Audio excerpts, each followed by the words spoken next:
Alright guys, what's going on? Welcome in. So with the recent announcement that the Jets are going to be coaching in the Senior Bowl, of course along with the Detroit Lions, I wanted to do a video talking about my favorite prospects that are currently on the Senior Bowl roster. Now, not only are these guys just really good football players, but they all personally stood out to me this season, and on top of that, I do believe that every single guy on this list, by the way, there's 15 players here, 15 prospects, names to watch. I believe all of these guys fit what the Jets want to do offensively, defensively, and they also fit the culture as well. So with that being said, let's not waste any time. Let's jump right in.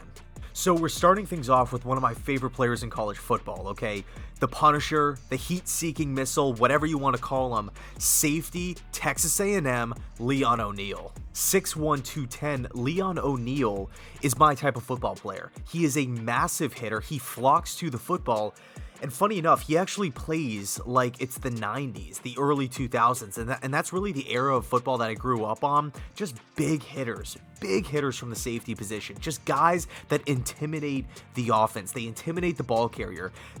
It has so much of an impact that guys will drop the ball because they're afraid of getting hit.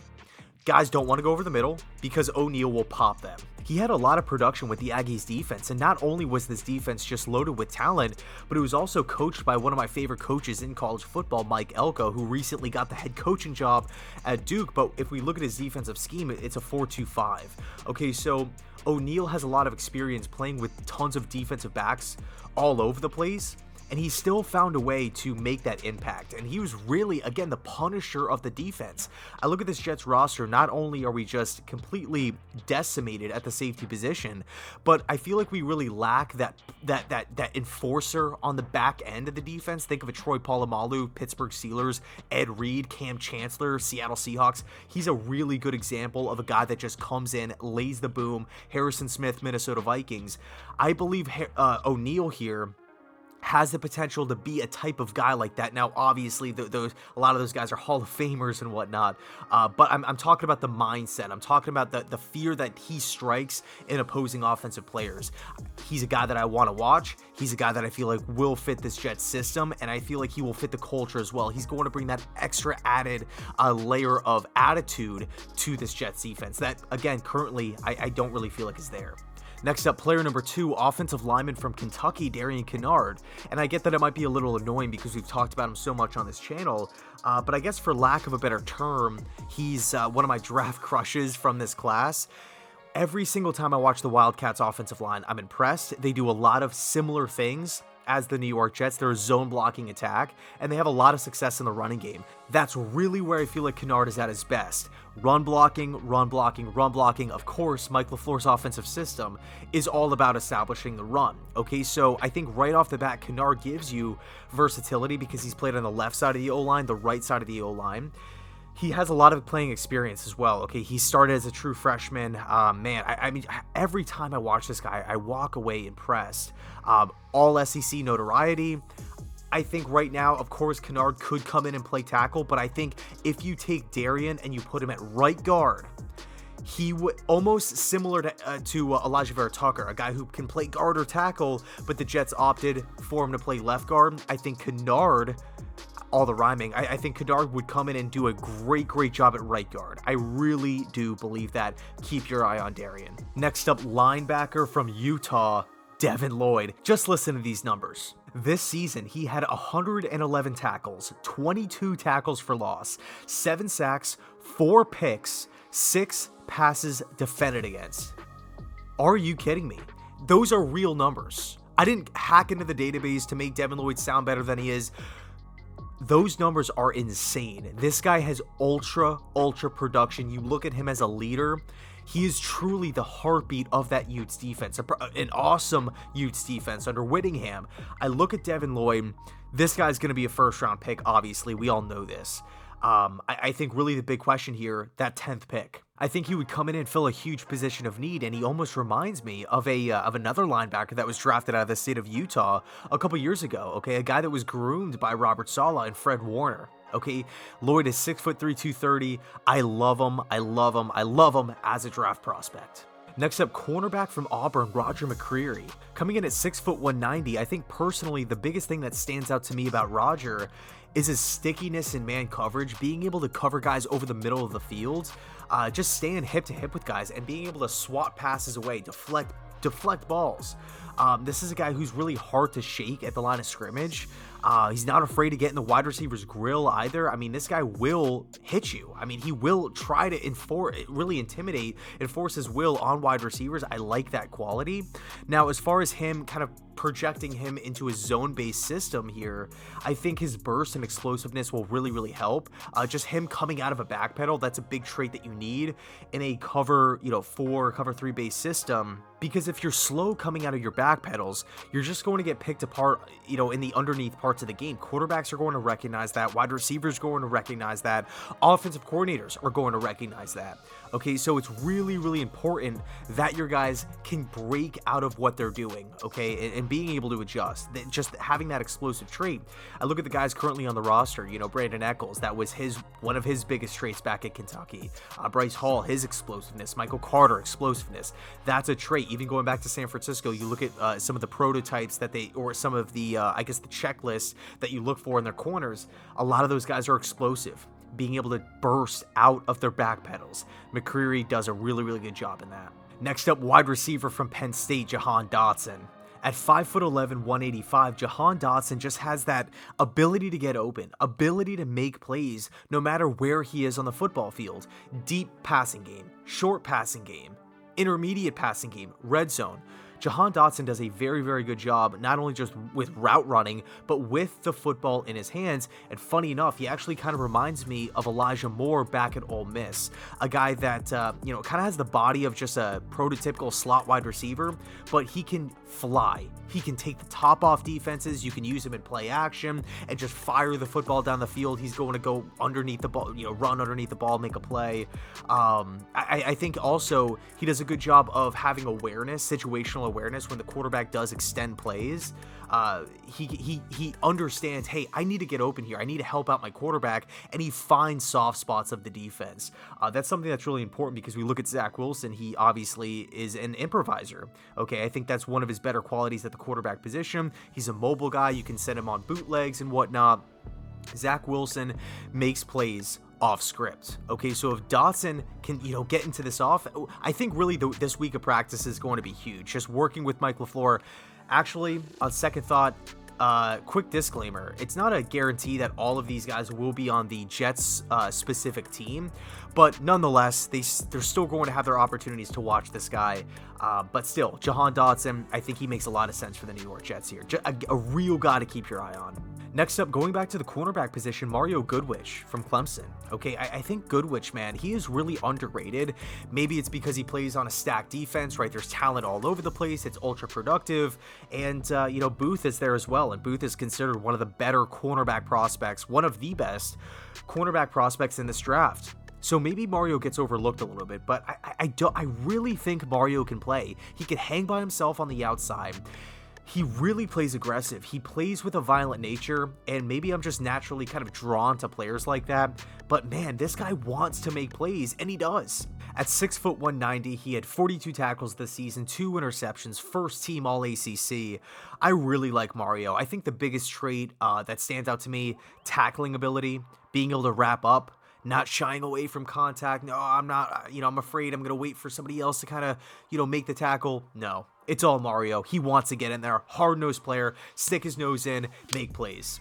Next up at tight end, we're talking about one of my favorite players in college football. I've been watching this guy forever, Charlie Kolar. 6'6", 260. Kohler is tough, clutch. He has great hands. He's a big-bodied guy. Man, he always comes down with the football. 3rd and 4. 3rd and 12, 3rd and 16, it's going to Kohler. He's coming down with the ball. He could outrun linebackers, but he can box out nickel corners and safeties. He's a massive red zone threat, and this guy is just, again, clutch. He is clutch. He's Mr. Move the Chains. I look at where the Jets stand right now at tight end. Ryan Griffin, Tyler Croft. I like Kenny Yeboah, undrafted free agent last season, high upside. But, I don't want to go into the season counting on Yeboah to be, the tight end one of this football team. I think Charlie Kolar would provide this Jets offense with not only just a security blanket, but a long-term building block at the tight end position. Iowa State's offense under Campbell and Manning does a really good job of getting multiple tight ends involved. They run a lot of 2 tight end sets, both with Kohler and Allen. They have similar body types, and I don't want to say it's like a smoke and mirror show, but they do a really good job of feeding that tight end position, and defenses have a really difficult time figuring out who to stop. If it's not Kohler, it's going to Allen. If it's not Allen, it's going to Kohler. But Charlie is definitely the premier option. The ball gets fed to him. Okay, I mean, you watch Iowa State, the ball just is always going in. It's always going in Charlie's way, and it's fun to watch. It really, really is. Next up, we're sticking with Iowa State here, linebacker Mike Rose, the leader of the Clones defense. He's an energizer. He gets guys fired up, ready to go. He's a smart player, instinctual. I don't want to, if you look at him from, an athletic standpoint, nobody's really talking about Mike Rose going in round 1, and I get it, just as far as like upside with athletic potential. He's not a Micah Parsons or anything like that, but from leadership, from production, over 70 tackles this season, he just made plays. He was just always getting the backfield because he's a smart football player, high defensive IQ. You look at Heacock's defense, it's a 3-3-5. So he has a lot of responsibility against the run, but Mike Rose is definitely a guy that I would look at in the later portion of the draft. But hey, this is an opportunity for the Jets to get kind of hands-on with him and see what he's all about. Next up, corner from Nebraska, Taylor Britt. I felt like Taylor Britt was really the glue of that Huskers defense. And, Nebraska had a really tough season. Obviously, a lot of losses under Scott Frost, but they were close. Nebraska was in so many games this season. They were really just like the definition of a heartbreaker, right? Every time you watch the Huskers Saturday, it's just, man, they're leaving it all out on the field, but they never walk away victorious. I mean, they pushed Ohio State, they pushed Michigan, like, Scott, keep an eye on Nebraska. It's going to be a fun story to watch. But anyway, Taylor Britt, I think he responded well with a lot of responsibility on the outside. You look at his size, he's 6 foot 205, so a bigger guy.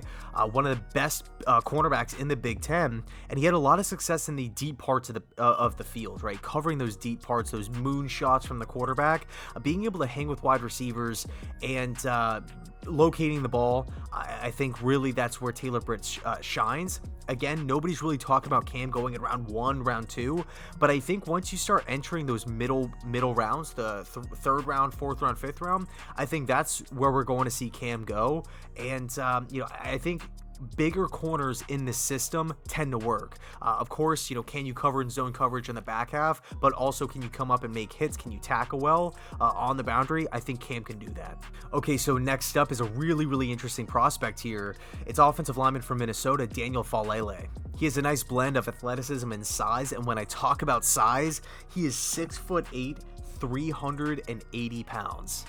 He has so much potential. Obviously, that size scares some people off. There are some question marks about, him translating to the next level and this and that. But when you look at him from just a power standpoint, just a raw ability standpoint, there's a lot to work with there. And as we all know, Joe Douglas is a guy that likes to build his teams through the trenches from the inside out. So we need more help on the O-line. I think Daniel's one of these guys that I really want on the Jets side, right? I want him on the Jets, whether the Jets are coaching the North team or the South team. I want Daniel on this team. I really want to see what he can do working with Mike LaFleur, working with this Jets coaching staff in the week of practices, and then, of course, on game day. Daniel has so much potential, but that's the thing. It's potential. It's not 100% guaranteed.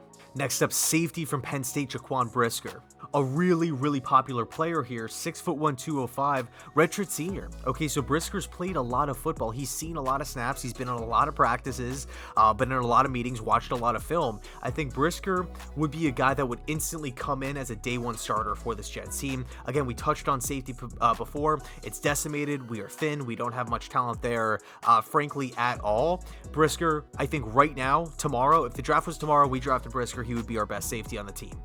That is saying something. Okay, so next up is defensive end from Florida State, Jermaine Johnson, one of my favorite players to watch in college football. He's actually a Georgia transfer, and this season he had 70 tackles, 17.5 tackles for loss, 2 forced fumbles, and 11.5 sacks. Johnson was all over the field, just a true electric bolt of energy. I mean, this guy plays angry, he plays violent. Nice combination of power and speed, does a good job of bending around tackles. Actually reminds me a lot of Vic Beasley back when he was at Clemson. Just a disruptive player. He can get in the backfield. He has good pursuit abilities as well. I think his mentality and his overall physical skill set will impress this Jets team. Much like Daniel before, the tackle from Minnesota, I actually hope Johnson is on this Jets team because I think he has a lot of upside as a pass rusher in the NFL. So these next two are back-to-back tight ends. The first is Trey McBride from Colorado State. Coming in at 6'4", 260, McBride lit it up this year. 86 catches, over 1,000 receiving yards. That's crazy. That is absolutely nuts. Trey McBride's athletic. He's a vital piece for this offense. Definitely reliable. I mean, this offense went to him multiple times last year, and I felt like he always came up clutch for this offense. He's a good blocker. Does well with the football in his hands. I think in this style of offense, you need to have at least one threat at the tight end position. You know, you think back to just solid tight ends in West Coast systems, whether you want to talk about, you know, George Kittle now, Darren Waller now. I mean, you look at who the Rams have in Tyler Higbee. I mean, Jordan Reed with Washington way back in the day. You need to have at least one viable pass catcher. I believe Trey McBride can provide that. So the second tight end here is Isaiah Likely from Coastal Carolina. Super interesting prospect here. This is a guy with an enormous upside, kind of built like Kyle Pitts, just long, lanky, extremely athletic, almost looks like a wide receiver in how should I say this? I guess a wide receiver in a playing the tight end position, but that's not to say he's, you know, some frail stick running around out there. He's 6'4", 240, 59 catches this season, over 900 receiving yards and 12 touchdowns for Likely. Enormous potential. Okay, I think the team that drafts Isaiah Likely will be in for a pleasant surprise if he develops at a good pace. And last but not least, wide receiver from Virginia Tech, Tre Turner. When I watched Turner this season operate in this Hokie offense, he reminded me of how the Jets use Braxton Berrios, a guy who might not be the biggest on the field, you know, shorter, shiftier. You could set him on reverses, put him in pre-snap motion. They tended to look for him a lot in big downs, third downs, and whatnot, trying to get him the football in space.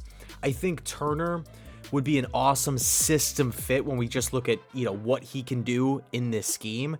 I think he might be a guy that this coaching staff falls in love with because of the sheer amount of things that he can do in this offense. The only question is that if Turner does in fact get drafted to the New York Jets, we already have a guy in Elijah Moore. Corey Davis is going to be on the outside. Braxton Berrios, again, this is assuming that he's going to be brought back, but I feel like they kind of would be playing in the same role. Now it's up to Mike LaFleur on how much, and I guess Joe Douglas too, ultimately, how much they want to really load up at the wide receiver position. Are they really going for that number one, just stud, maybe in free agency or a trade? But Turner's a guy that if he's available in, like, you know, round 4, round 5, I think the Jets could pull the trigger for a solid depth piece there. I think Turner right now is better than a lot of the guys that we have currently on the bottom of the depth chart, so it should be interesting to see how it all plays out. But yeah, those are the 15 prospects. I apologize if this video went on for a long time. I kind of underestimated how long the video is going to be. So if you made it to the end, I appreciate it. I really, really do. I just want to say thanks. So anyway, I appreciate you watching, and as always, go Jets.